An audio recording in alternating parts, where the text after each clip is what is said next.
नैमिषारण्य की पावन धरती पर 88,000 शौनकादि मुनियों को श्री सूत जी महाराज ये मंगलमय चरित्र सुना रहे हैं। श्री सूत जी महाराज कहते हैं, हे मुनियों, भगवान की ये कथा हमारे मन को पवित्र करने वाली है। तन को पवित्र करने वाले अनेक साधन हैं। गंगा में नहा लो, यमुना में स्नान कर लो, पवित्र तीर्थ में जाकर के स्नान कर लो, तन पवित्र हो जाएगा। लेकिन मन कैसे पवित्र हो? मन को किस गंगा में स्नान कराएं? तो सूत जी कहते हैं, हे मुनियों,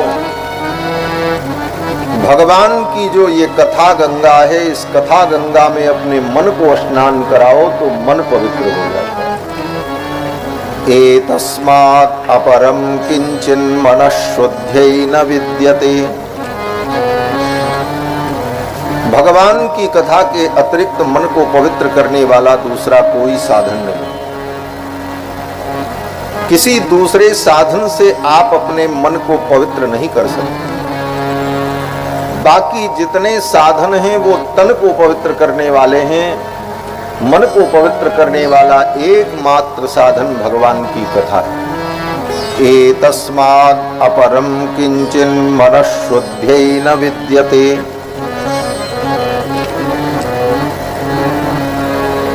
बोले महाराज, ये कथा मन को पवित्र करने वाली है, तो ये कैसे मिलेगी? इसे प्राप्त करने का साधन क्या है? तो सूत जी कहते हैं कि जन्मांतरे भवेत् पुण्यम तदा भागवतम लभेत। जन्मांतरे भवेत् पुण्यम, अगर जन्मांतर में आपने पुण्य किया है और जन्मांतर में नहीं तो इस जन्म में भी अगर आपने अच्छे कर्म किए हैं, पुण्य किए हैं, तभी आपको भागवत की कथा सुनने को मिलेगी।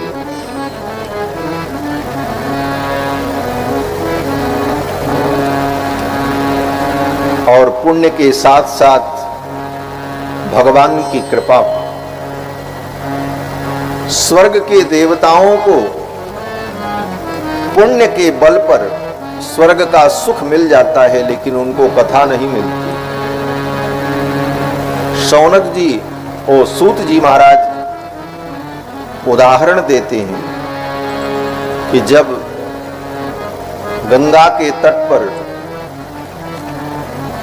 प्रायोपवेशन करके विराजमान महाराज परीक्षित को परमहंस श्री सुखदेव जी महाराज ये कथा सुनाने जा रहे थे, उसी समय स्वर्ग से देवता लोग अमृत कलश लेकर के आए। सुधा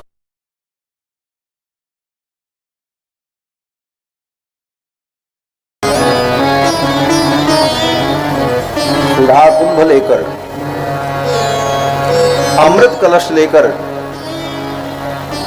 देवता लोग आए और देवताओं ने कहा कि राजा परीक्षित मरने के डर से कथा सुन रहे हैं, हम स्वर्ग से ये अमृत लेकर के आए हैं, इनको ये अमृत पिला दो और जो कथा आप इन्हें सुनाने जा रहे हैं वो कथा आप हमें सुनाओ। एवं विनिमये जाते सुधाराज्ञा प्रपीयताम प्रपास्यामो वयम सर्वे श्रीमद्भागवतामृतम। और ऐसा विनिमय हो जाने पर राजा परीक्षित अमृत पी लेंगे और हम देवता लोग ये भागवतामृत पी लेंगे। ये भागवतामृत फिर तो सुखदेव जी ने उन देवताओं की ओर देखा और विचार किया, इन देवताओं के अंदर भक्ति नहीं, इनके अंदर प्रीति नहीं, भक्ति को ही प्रीति कहा जाता है, प्रीति को ही भक्ति कहा जाता है। प्रीति ही भक्ति। इनके अंदर प्रीति नहीं है, इनके अंदर भक्ति नहीं है, इसलिए इनको कथा सुनाना उचित नहीं।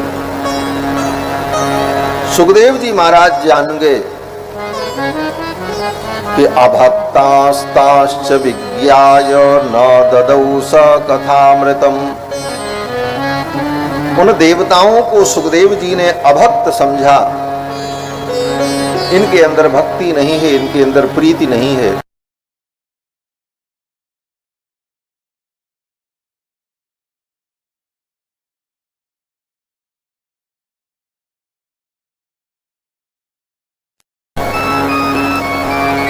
और स्वर्ग के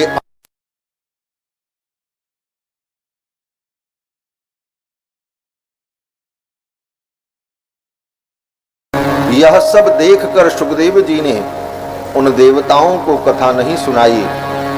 देवता जैसे आए थे उसी प्रकार उल्टे पांव लौट गए। स्वर्ग के देवताओं को भी ये कथा दुर्लभ, लेकिन धरती पर रहने वाले भारतवर्ष के प्राणियों को भगवान की ये कथा परम सुलभ है। श्रीमद् भागवती वार्ता सुराणामपि दुर्लभा, ये देवताओं को भी दुर्लभ है।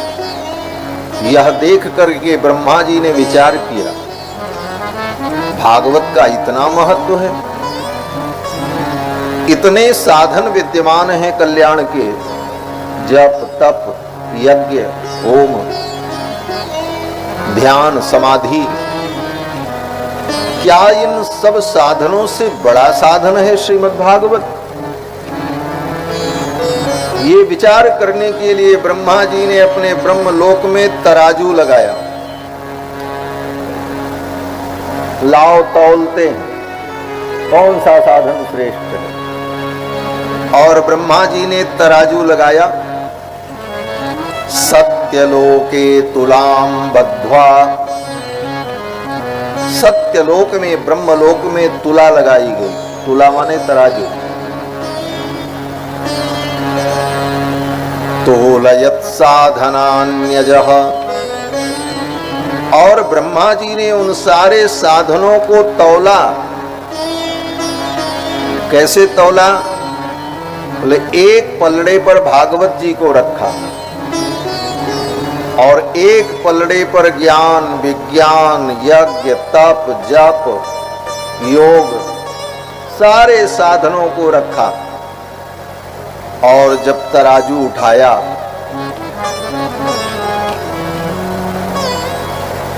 तो बाकी जितने साधन थे वो पलड़ा तो ऊपर चला गया और भागवत का पलड़ा नीचे आ गया। सूत जी कहते हैं लघून्यन्यानि जातानि गौरवेण इदं महत्। लघून्यन्यानि जातानि, अन्य जितने साधन थे वो लघु हो गए और गौरवेण इदं महत्, और अपनी गुरुता के कारण गंभीरता के कारण भागवत महत्व को प्राप्त हुई। और दूसरा भाव ये है कि तराजू में जो हल्का पलड़ा होता है वो ऊपर चला जाता है, जो वजनी होता है वो नीचे हो जाता है। अन्य जितने साधन थे वो इतने हल्के हो गए कि सब ऊपर चले गए। ऊपर चले जाने का मतलब बोले योग ज्ञान विज्ञान यज्ञ जप तप ये सभी साधन हैं, लेकिन अब उन साधनों से सबका कल्याण हो ये संभव नहीं है। वो सब साधन तो ऊपर चले गए। इस धरती पर इस कलिकाल में अगर जीव के कल्याण का कोई साधन है तो श्रीमद् भागवत महापुराण की मंगलमयी कथा, भगवान के चरित्र को सुनकर, भगवान की लीलाओं को सुनकर हम अपने मन को चित्त को भगवान के चरणों में लगाएं।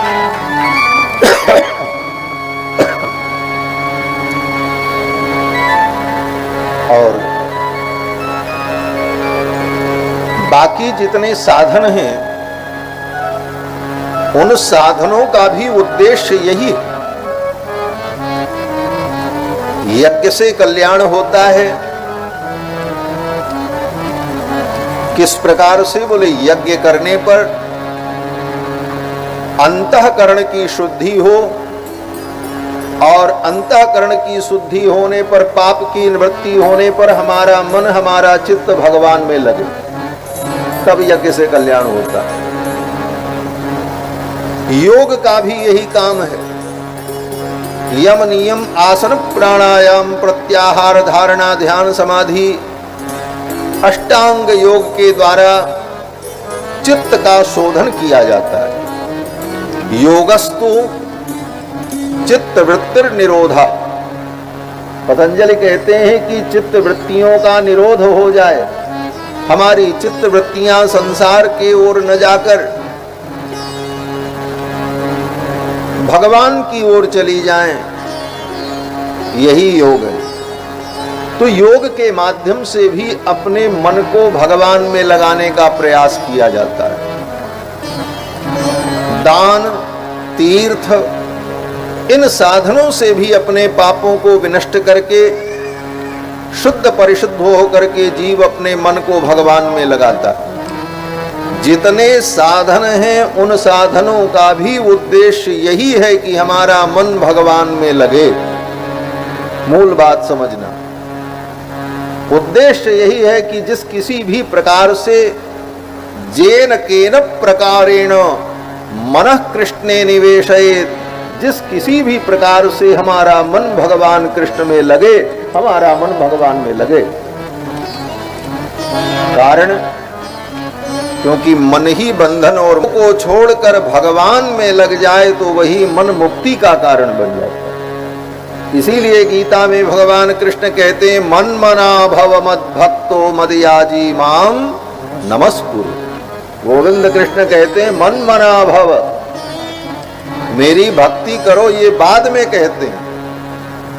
भगवान कहते हैं मन मना भव, अपने मन को पहले मेरे में लगाओ। मद भक्तो, फिर मेरी भक्ति करो। मद याजी, फिर मेरा यजन करो। माम नमस्कुरु, मुझे प्रणाम करो। लेकिन ये सब करने के पहले अपना मन मुझ में लगाओ। ये मन की व्यवस्था है। मन भगवान में लगे तभी यज्ञ का फल है, तभी दान का फल है, तभी भगवान को प्रणाम करने का फल है। जिस किसी भी प्रकार से हमारा मन भगवान में, जेन केन प्रकारेण मनः कृष्णे निवेशय, तो बाकी जितने साधन हैं उनका भी यही उद्देश्य है कि पाप का नाश हो, अंतःकरण की शुद्धि हो, तब हमारा मन भगवान में लगे। लेकिन उन सब साधनों से मन को भगवान में लगाने में बड़ी कठिनता होती है। पहले उन साधनों को करो, उन साधनों को करने से जब पाप नष्ट हो जाए, अंतःकरण शुद्ध हो, तब मन भगवान में लगे।